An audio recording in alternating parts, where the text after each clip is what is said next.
గజ్వేల్ నియోజకవర్గంలోని ఓ private function హాల్లో ఎరుకల ఆత్మీయ సమ్మేళనం నిర్వహించారు. దీనిలో భాగంగా ఉమ్మడి మెదక్ జిల్లా నుండి ఏకలవ్య వంశస్థులు ఆత్మీయ సమ్మేళనంలో భారీ ఎత్తున పాల్గొన్నారు. వారికి ఉన్న సమస్యలను చెప్పగా వెంటనే 2 నుంచి 5 ఎకరాల భూమి ప్రతి మండలానికి కేటాయిస్తున్నట్లు ఎమ్మెల్సీ యాదవ్ రెడ్డి చెప్పారు. ఈ కార్యక్రమంలో ముఖ్య అతిథిగా చైర్మన్ వంటారు Pratap Reddy, MLC Raghav Reddy, food corporation chairman Election Reddy మరియు నాయకులు కార్యకర్తలు పాల్గొన్నారు.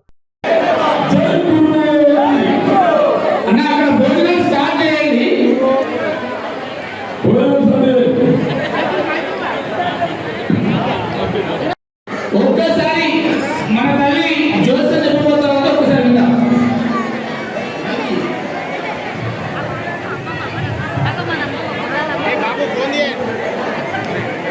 అమ్మా చెప్తాలి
ధన్యవాదాలు ప్రధానంగా.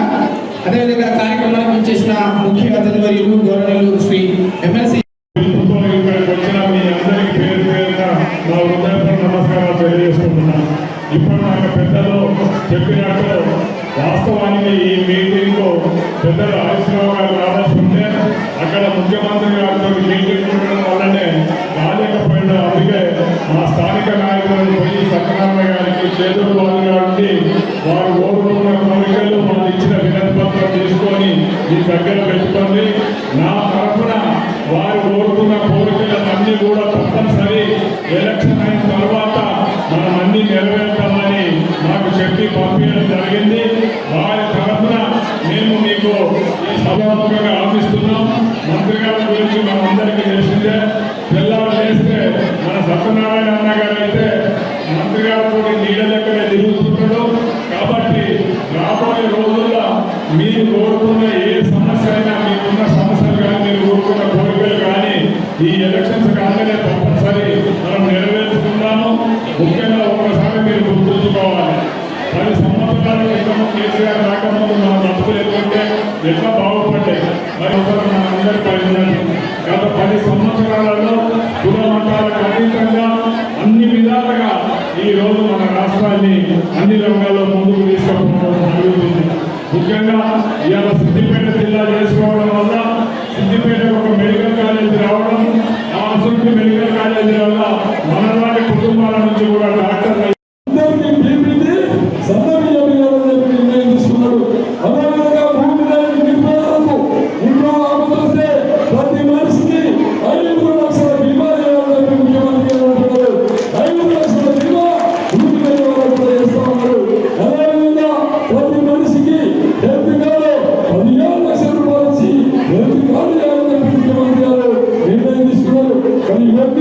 ముఖ్యమంత్రి గారు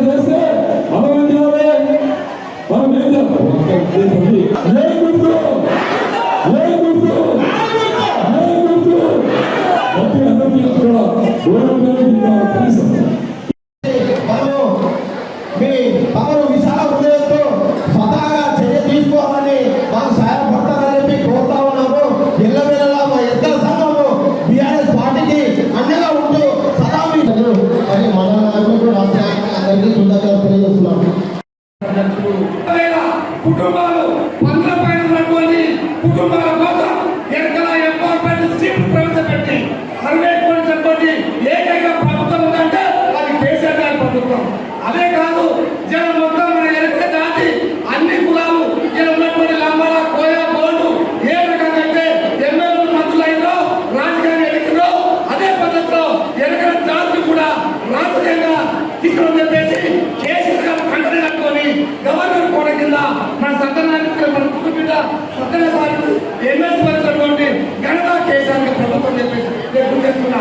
అదే కాదు మన రాష్ట్ర అధ్యక్షులు కూత రామమోహన్ కూడా గుర్తించి ఇక్కడ హైదరాబాద్ లో మన కుటుంబాలే మార్కెట్ చేయించినటువంటి ఘనత ఈ తెలంగాణ ప్రభుత్వం కేసీఆర్ గారి.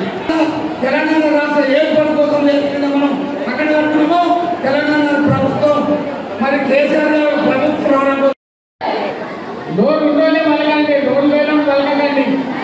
అదే కురేనా జై ఎరుకల ఎరుకల హైక్యత ఎరుకల హైక్యత ఎరుకల హైక్యత ఏకలమైన వారసులారా అందరూ మనకి రెండే వరుసలు ఉంటాయి. ఒకడు అన్న అవుతాడు, కాక అవుతాడు, ఒకడు మామ అవుతాడు, బామర్ది అవుతాడు. అన్న తమ్ముడంతా మంచి చూసుకొని బామర్దంతా జాగ్రత్తగా ఉంటుంది. అనవసరంగా రొట్టి పంచాదు. విషయం ఏమంటే ఒక 5 నిమిషాలు పార్టీ తెలంగాణ కోసం కొట్లాడి తెలియజేయాలి. అనేక ఉద్యమాల్లో మీరు అందరూ పాల్గొన్నారు, మేమందరం పాల్గొన్నాము, రాములు పాల్గొన్నాడు. మొత్తం ఇక్కడ ఉన్న ఎరకల జాతంతా తెలంగాణ కావాలని కొట్లాడినాము. కొట్లాడినామా లేదా? కొట్లాడి ఆ రోజు అందరం కొట్లాడినాం. కొట్లాడితే వచ్చిన తెలంగాణలో మన ఎరకల నాయకత్వం కూడా ఉండాలని కానీ రామలల్ల గారిని, యోగిరాజు గారిని, మిగతా నాయకులందరూ తెలంగాణ పార్టీలో జోడించారు. జోడించిన ఏడాదికి 17, 18 ఇవాళ ఎక్కడున్నాం మనం? 23లో ఉన్నాం.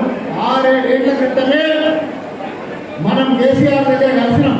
అయ్యా మా ఎంతలో గరీబ్ వాళ్ళం, మాకందరికీ పని కావాలి, ఇట్లయితే బతుకుతాము, మా పనులు వేసుకునే అవకాశం రావాలి, మాకు కూడా సమాజంలో అందరితో సమానంగా మేమందరం కూడా బతకాలనే ఆలోచన పెట్టుకొని సార్కి ముచ్చట చెప్పినాం. ముచ్చట చెప్పాక అంత నెల కూడా ఆగలే మన కేసీఆర్ సారు మన కోసం ఇమీడియట్గా మన నాయకులందరూ పిలిచి ఎక్కడ భూమి ఇచ్చి దానికి ₹1 కోటి ఆరోధనం చేసి ఇలా 5 కోట్ల రూపాయల దాకా దానికి ఇస్తూ మన ఆత్మ గౌరవం ఎరుకలోని ఆత్మ గౌరవాన్ని కాపాడడానికి ఎక్కడ భూమి ఆత్మ గౌరవానికి 5 కోట్ల రూపాయలు ఆ రోజు ఆయన మరి మేము కూడా బతకాలి, పందులను వెచ్చరిస్తలేరు, పందులను బ్యాన్ ఉన్నది. కాంగ్రెస్ ప్రభుత్వంలో మన పందుల మీద బ్యాన్ ఉన్నది. పందులు నడపనియలే, మనకు ఏ రకమైన అవకాశం ఇవ్వలే. కానీ మన తెలంగాణ వచ్చినాక మన సారు, మన కేసీఆర్ సారు మన కోసం, పందుల కోసం సొసైటీలు పెట్టుకోమని చెప్పి ఈ సొసైటీ నడిచే టైంలోనే ఇక ఇట్లకే టీవీ దాకా వచ్చినాం, మీటింగ్కి వచ్చినాం, అన్నీ ఉన్నాయి. ఒకడు అక్కడ ఉంటాడు, ఒకడు ఇక్కడ ఉంటాడు, ఒకటి ఓపిక లేదు. దూరంగా నివాసం ఉంటూ మరియు మన యొక్క జీవన ఆధారం ప్రకారంగా కులకుటుంబంతో పందుల పెంపకం కానీ, గుట్టల అల్లడం కానీ, వివిధ వృత్తులతోనే కానీ మరియు వేటాడడం కానీ మన ప్రధాన వృత్తిగా మనం ఎంచుకోవడం జరిగింది. కావున అదేవిధంగా తెలంగాణ రాష్ట్ర ఎంటీసీ చైర్మన్ వంటేరు పట్టపడ్డ అన్న గారికి, Gajwel municipal chairman NC Rajamouli అన్న గారికి, ఇక్కడ ఉన్నటువంటి వచ్చినటువంటి మన ఎరుకల సంఘం మిత్రులకు, అన్నలకు అందరికీ పేరున అందరికీ నమస్కారాలు తెలియజేసుకుంటూ ఈరోజు మనం ఈ సమావేశం ఏర్పరచుకోవడానికి ముఖ్య కారణం ఏంటంటే మనల్ని గుర్తించే ప్రభుత్వం నిలబడిస్తున్నది. కాబట్టి మనందరం కూడా మరొకసారి కేసీఆర్ గారికి, అదేవిధంగా టీఆర్ఎస్ ప్రభుత్వానికి మద్దతు ఇవ్వాలని కోరుకుంటూ ఈరోజు మనం చూస్తున్నాం మన ఎక్స్ఎమ్మెల్యే మన వెనుకబడిన తరగతుల కులాలకు వెళ్ళి ఎమ్మెల్సీ ఇవ్వడం జరిగింది. ఈరోజు కేంద్ర ప్రభుత్వం కక్షపూరిత వైఖరితోటి గవర్నర్ వ్యవస్థను భ్రష్టు పట్టిస్తూ మన సత్యనారాయణ అన్న గారికి గవర్నర్ కోటాలో ఎమ్మెల్సీ ఇచ్చిన తర్వాత దాన్ని రిజెక్ట్ చేయడం జరిగింది. మనం అందరం ఆలోచించాలి. ఈరోజు మన కులానికి ఈ ప్రభుత్వం మంచి అవకాశాలు ఇస్తే వేరే వాళ్ళు కూడా మనకి ఏదైపోతున్నారు, మనకి ఎవరైతే మనకి ఏం చేస్తున్నారో అన్నీ మనం ఆలోచించుకోవాలి. మనకు గుర్తింపించి మనకు ఏ ప్రభుత్వం అయితే మనకు పనిచేస్తే